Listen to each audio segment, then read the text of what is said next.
मेरा नाम कविता सिंह है। मैं रिश्रा उगली से हूँ। मेरा यूट्रस में प्रॉब्लम था। मैं डॉक्टर बहुत सारा दिखा चुकी थी। फिर मुझे पता चला नारायणा हॉस्पिटल में मानक माइती डॉक्टर का। मैं वहाँ पे गई, मैंने सर को दिखाया, फिर मैंने उनसे ट्रीटमेंट कराया और मैंने ऑपरेशन कराया नारायणा हॉस्पिटल में। मेरा ऑपरेशन बहुत अच्छे से हुआ, ट्रीटमेंट बहुत अच्छे से हुआ, रिकवरी बहुत अच्छे हुए हैं, बहुत ही अच्छा है। यहाँ पे सपोर्टिंग बहुत है, लोग नर्स लोग बहुत केयर करती हैं, डॉक्टर लोग हर समय रहते हैं अवेलेबल।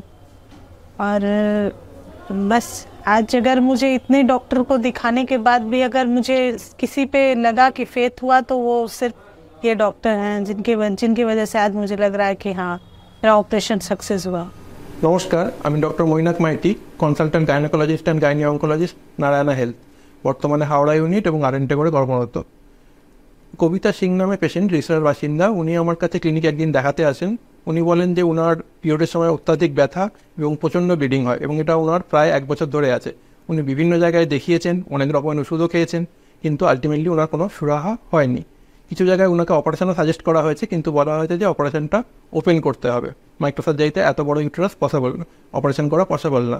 আমরা যেটা দেখেছি যে এক্সামিনেশন করে ওনার ইউটেরাসটার সাইজে যথেষ্ট বড়, 24 সেন্টিমিটার মতো, যেটা প্রায় একটা 12 উইক সাইজের প্রেগনেন্সি ইউটেরাসের সমান। তো যেটা মাইক্রোসার্জারিতে করা একটা বড় চ্যালেঞ্জ। তো আমরা সেই চ্যালেঞ্জটা অ্যাকসেপ্ট করি এবং নারায়ণা হসপিটালে আমি সেই অপারেশন পারফর্ম করি উইথ আওয়ার টিম, এবং আমরা সাকসেসফুলি এই অপারেশনটা মাইক্রোতে কমপ্লিট করতে পেরেছি এবং উইদাউট এনি কমপ্লিকেশন। এবং পেশেন্ট তার পরের দিন একদম সুস্থ, খাওয়া দাওয়া করেছেন, নর্মাল ভাবে হাঁটাচলা করেছেন এবং তার পরের দিন, অপারেশনের পরের দিন সকালবেলা উনি একদম সুস্থভাবে বাড়ি ফিরে গেছেন। তো আমি আশা করব উনি ভবিষ্যতে আর কোনো ওনার কমপ্লিকেশন হবে না, বা এই ধরনের সার্জারির যে উপকারটা তার উনি পাবেন। মানে উনি চেয়েছিলেন তাড়াতাড়ি কর্মজীবনে ফিরে যেতে, উনি কর্মরত বেসিক্যালি। তো সেটা আমরা ওনাকে দিতে পেরে সত্যিই খুশি। থ্যাংক ইউ, নমস্কার।